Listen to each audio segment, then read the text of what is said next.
Everybody, this is Neal Schon, and you're listening to Noise11.com. Check it out. And we welcome into Noise11.com, Neal Schon, birthday boy. Happy birthday. I don't have birthdays anymore, Paul. Well, Thank you're having you two anyway. birthdays, Yeah. aren't you? Because you're having one on the Australian date this year and the American date. It's pretty wild. The phone's been ringing off the hook. Yeah, both days. Yeah.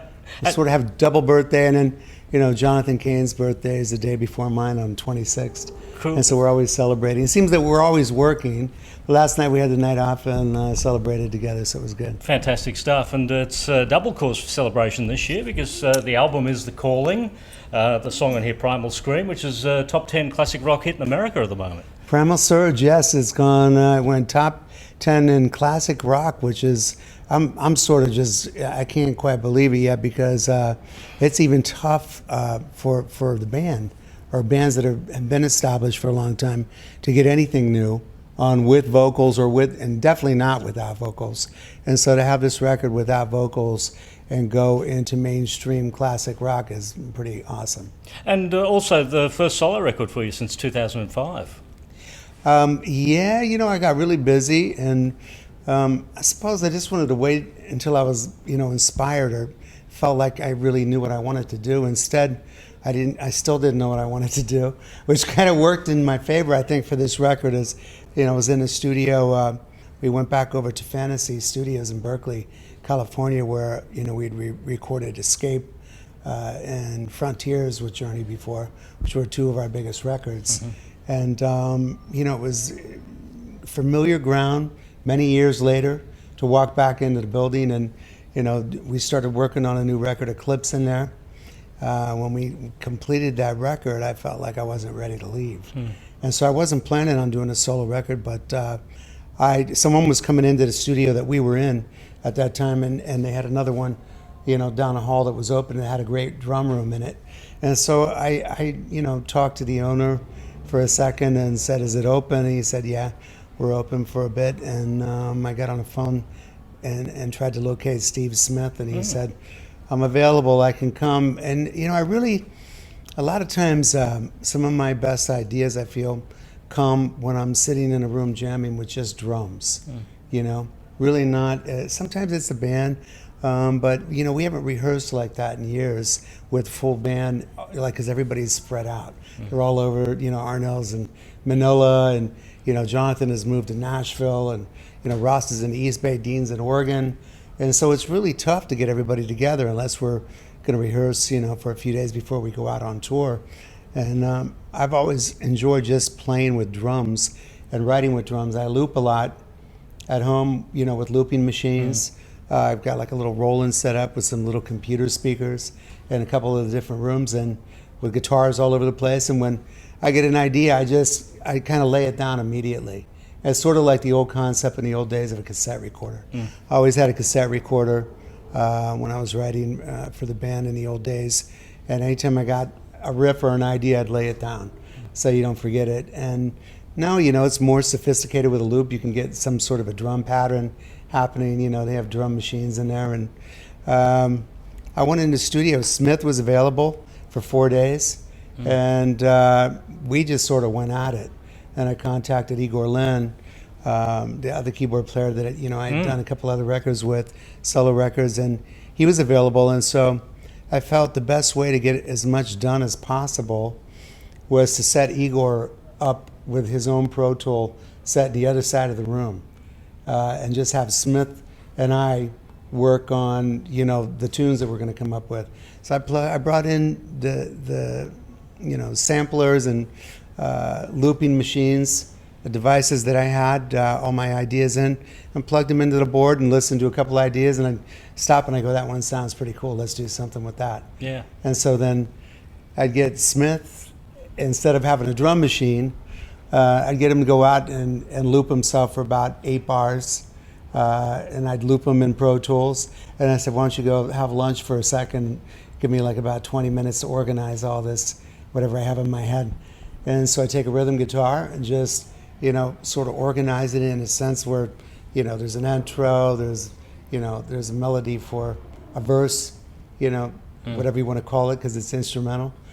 B section, chorus, solo sections, outro, and so forth, and constructed all the tracks like that and just sort of winged it. And then Steve would come in at that point, and he'd chart out everything that I played on rhythm guitar and what the sections were. And we'd talk about the dynamics and what was going to go on where, or what I thought was going to go on where. And he'd play it like we were sitting in a studio with a full-on band with dynamics. And then it got interesting. It was a different way of going about a record, and I loved it. A lot of freedom, for one, and a lot of times I think Pro Tools will work to your disadvantage. In this instance, with this type of solo record, I felt absolutely worked to my advantage, because you could listen back at that point, and then I go, well, that section doesn't quite sound right here. Let's move it over here. And then I'd move things around, and we'd fix any glitches that there were, like if he had to continue playing a drum part or play over the drum part, so it was sort of seamless and it sounded like one take. And then I started just playing lead guitar. I didn't know what the hell I was playing for real, and really had nothing planned at all, and it was just sort of off the cuff. And we went at a lot. We laid down a lot of tracks a day, and I sort of laid down lead guitar as I was going along to do 3 and 4 passes, and then, hey Dean, there's a drummer over there. He just bought me a guitar today for my birthday. What a guy. And Jonathan too. Yeah. Nice guy. Yeah. Yeah. And so then, we went about it like that. And I was thinking about having Marco Mendoza come in at that point. And he was busy. He was on tour. And, there was numerous other bass players I could think of that I could get. But I felt, I have very little time and I want to get this thing like rolling and done. And so I play bass on my demos, and a lot of times I'll write certain bass parts, like on Don't Stop Believing. I wrote a lot of the bass parts. There were counterparts in Stone in Love, for Ross to embellish, and I just started playing bass, and it was fun because I wasn't playing the solos to drums and bass. I was just playing solos freelance just to drums. And it's a different concept, and very much I'll do it again, because you're just completely free pretty much to improvise and play anything you want to play. And then when you play the bass, you can sort of make everything make sense. Then you follow the guitar and drums instead of the guitar following the bass and drums. It must have been like a decade since you'd played with Steve. We had, it'd been a while, and we've always kept in contact. I love Smith because he's just so musical. He thinks outside the box. He's just, that's the best term I can give him. He's just very, very musical and orchestrated mind, and highly intellectual when it comes to like writing something down and then making it feel like it's not written down. That's without him, I feel on this record, I mean, there's a zillion great drummers, or maybe not a zillion, there's a lot of great drummers, but I think that he overall was really a great pick, and I picked the right guy for this project and future projects just because of his ability to foresee the future. Like when I'll call it landscaping. When you're landscaping a song, I feel like when I listen to, a lot of stuff Zeppelin has done, and how I feel about Jimmy Page and how he's able to landscape. I call it like the big picture. He's painting the picture. When he lays down these rhythm guitars for everybody to sit on, you have to be able to envision it first before you can perform it and then play it. So it's like a visual picture you need to get of what you're looking for, and then sort of chasing it afterwards. What was Jan Hammer's part in this album? It was funny. Igor, he played on Tumbleweeds, and he played on 56. And I had Igor play a melody on Tumbleweeds on a Moog, and it was all inspired by Jan, because I listened to so much Jan Hammer growing up, much like Jeff Beck did. And it was funny, when I played with Jeff Beck years ago, we were actually, that's how I met Jan. Early journey before pre-Steve Perry, we were opening up for Jeff Beck and Jan Hammer. And a few times Jan Hammer or Jeff didn't show up for a sound check, and Jan invited me to come up on stage and jam with him. So we got to know one another, and Beck and I started hanging and going to clubs. We actually went to see Tommy Bolin in Texas at the Armadillo. Great guy, tremendous guitar player, as everybody knows. A lesson in humility every time. But I really admire Jeff and Jan and have all these years.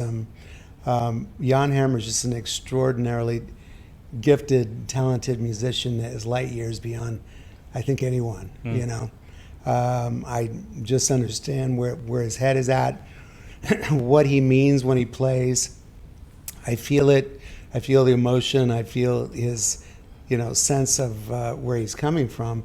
And so from listening to him for so long, I could emulate him somewhat, just melody-wise, not actually, playing note for note. And then after I listened to Tumbleweed, Igor had done a good job, very, very good job. I listened to it, I went, wow, it sounds like Jan. It really does sound like Jan. I said, wouldn't it be great if I could get Jan to play on it? Igor had already played a lot of really great acoustic piano. I had a lot of acoustic piano on this record. I wanted to do something that was so electronic, I want to put an earthy sense into it, and sort of a jazz sense into it, because a lot of it's rocking, and the sections that he was playing, I sort of wanted it to go a bit more out, And I sent it to Jan. I sent him a couple MP3s of, Tumbleweeds in '56, and he didn't respond back immediately. And I figured he's probably busy. Who knows what he's doing? And then all of a sudden, like a day later, he sends me back both tracks with a really funny note. He just says, "Here, I played some melodic and some ass-kicking stuff on here. I hope you like it." And that was that. Wow. We never saw each other. It just was like through the email and then back through the email with files, Weren't you the one to break a big story for us last week when you told me you were back working with Carlos Santana? And since then I've spoken to Carlos, and I he's see filled that. me. Yeah, I see that. I was like following a lot of it, and I could tell it was from what we were talking about when we first got into Sydney. And I figured you would reach out to him, and didn't know if he'd reach back, but yeah, evidently he's very serious about it, what we'd been talking about, and I'm quite excited about the whole project. I think that, if we go back to, it's not really like you have to recreate anything, recreate the wheel, just go back to what they were, even before I joined them, as a sideman in the band. you were like a 15-year-old kid, though, weren't you? I was a 15-year-old sideman in Yeah. Santana. Yeah. But I got to tell you, the first check I ever got, I was just like, I was blown away. I had no clue what I would make doing what I was trying to do, because I'd never received, a paycheck for anything.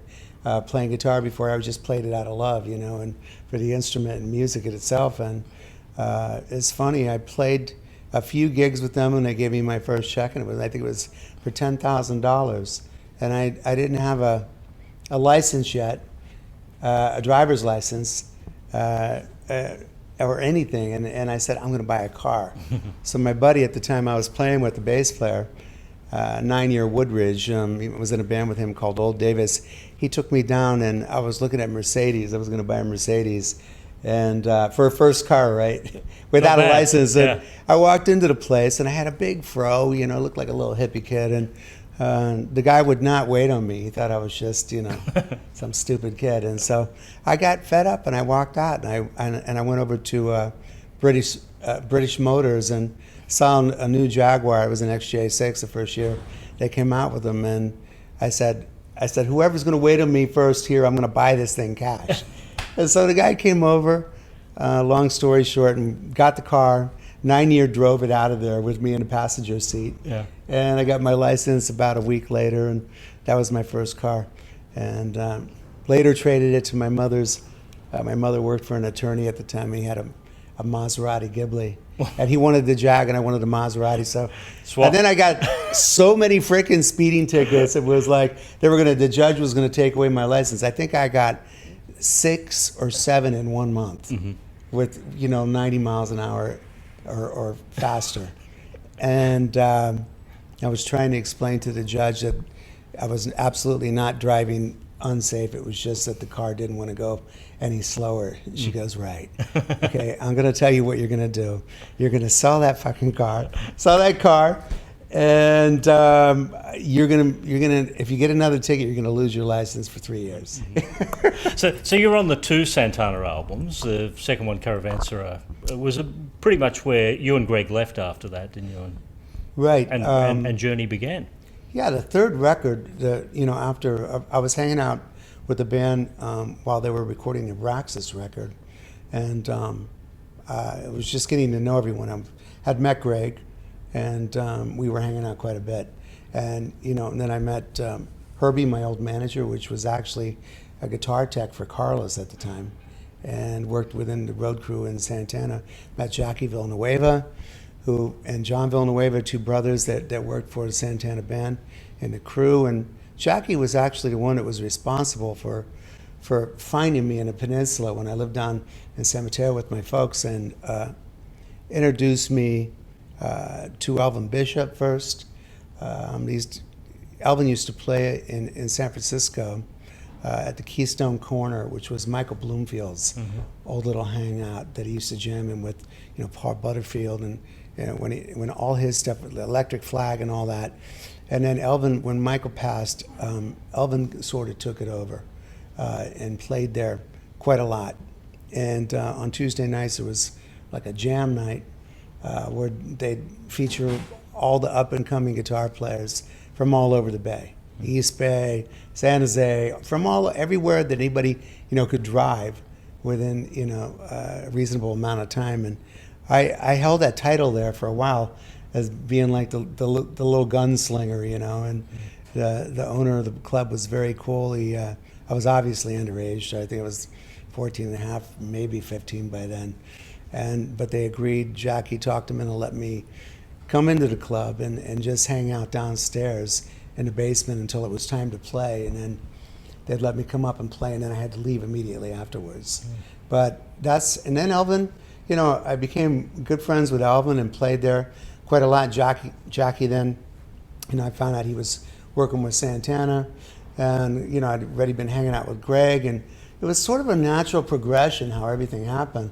I actually recall sitting down with my folks at a table having some dinner, and my dad was a jazz musician, and he wrote music, wrote big band type stuff.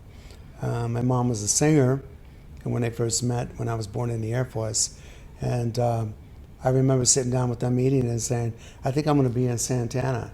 It was like after I knew these guys for about 3 weeks, and they both started hysterically laughing, and I go, get a load of the confidence this kid has. Yeah. And then I swear to God, it was like a matter of 2 more weeks and I was in the band. It was crazy.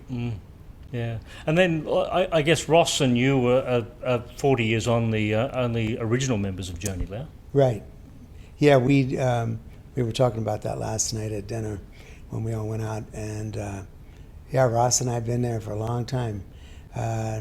Actually, I met Ross for the first time when I was down in the first studio I'd ever been in San Mateo. And I was in there recording with this gentleman called Bobby Winkleman that Herbie Herbert had found. And I think that he had played with Steve Miller.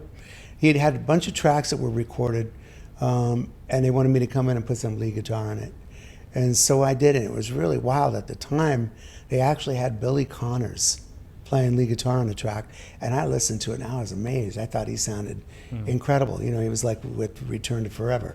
First guitar player with Chicoria with Return to Forever before Al Di Meola went in. Wow. Personally, I love Al Di Meola. I think he's tremendously talented, but I thought Billy Connors was on the outside. And I really love fusion, and I thought, wow, they're going to replace his guitar playing with my guitar playing. I felt like it was maybe a sin, But I did, and they loved what I played, and just everything kind of just progressed in a natural way. I was in the studio with Carlos and the guys, and we were at Wally Hyder's in San Francisco late one evening. And they were coming up. In those days, they would book out studios for months at a time, and you just go in completely unprepared and jam for hours and try to come up with songs.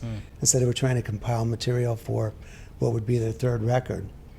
And we were in there playing, and in walks Clapton, you know, and like the story I told you, it was just wild. Yeah. Wow. What a history. Pretty crazy. Yeah. It was a crazy couple months, you know. Something I'll definitely never forget. One of the greatest times in my life. But, you know, honestly, I've had such a tremendous career, and just to be able to do what I love to do still to this day, I don't take it for granted, believe me. Because I know there's a lot of musicians out there that would get their left nut to be able to do what I'm able to do, you know, at this point. Journey was like 6 albums in before the first hit single came along, though, wasn't it? We had done Journey, the first record. We had done Look Into the Future, and we had done Next. At that point, we were drawing more people live. We were known as, you know, the original jam band on steroids. And so live, we were selling a lot of tickets. We had some markets that we could headline and actually sell out places, but record selling was not happening. It was like that type of music people wanted to see live, rather than putting on, you know, a song with a 15-minute guitar solo and improvisation, you know. So at that point, CBS came to management and said, we're going to drop them if they don't find a new, you know, lead singer, and sort of take a move in that direction towards radio. And that's, you know, about the time that, it's funny, Jackie Villanueva, the gentleman I mentioned, that was responsible for introducing me to Elvin, which in turn Elvin introduced me to BB. I played with BB when I was very young. I just got lost. We're talking about so much stuff.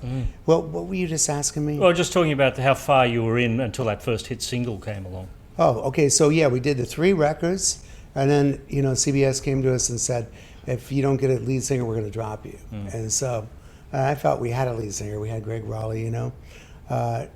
And so then at that point, someone sent Herbie, it might have been Jackie, because Jackie knew Steve Perry. Sent him a tape of a project Steve was working on, and they were going to be signed to Columbia Records. It was called the Alien Project. And Greg and I heard it initially, and we thought, the guy's got a great voice, but I don't know if it's us. You know, it was so far left field compared to what we'd been doing. And then, you know, Herbie, being the manager that he was, and a very good one back then, he said, well, you guys don't have a choice. This is what we're going to do. And him and I kind of looked at each other and went, what? But he was, you know, he was right. And we came with Infinity after that, so it was really the 4th record.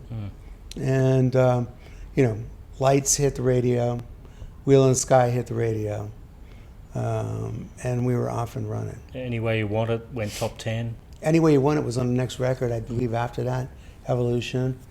And but, you know, Infinity was the one that we went platinum. We went platinum and a half, then double platinum, and then things just started to surge, you know. What's your relationship with Steve Perry these days? Well, you know what? I say nice things about him, and he says nice things about me. I think, you know, that all in all, I have ultimate respect for the man, and the voice that he has, and I wish him the best. You know, we haven't quite gotten around to speaking since we, you know, received the Hollywood, you know, Walk of Fame star. Yeah. What's your sort of plans for 2014? Like, based on what Carlos was saying, will you sort of stop with Journey for a while and go out with Carlos? No, actually, I'm supposed to have a very active year with Journey, and I was trying to talk to my manager, John Barrick, last night about it, and the other day, because I said, you know, I want to do this other record, and so we have to plan around it.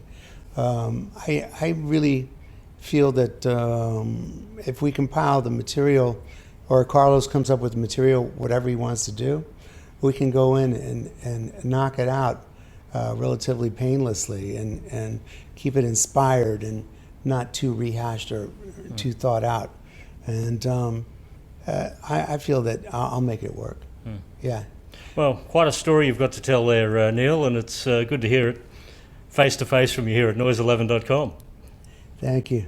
It's good to be here.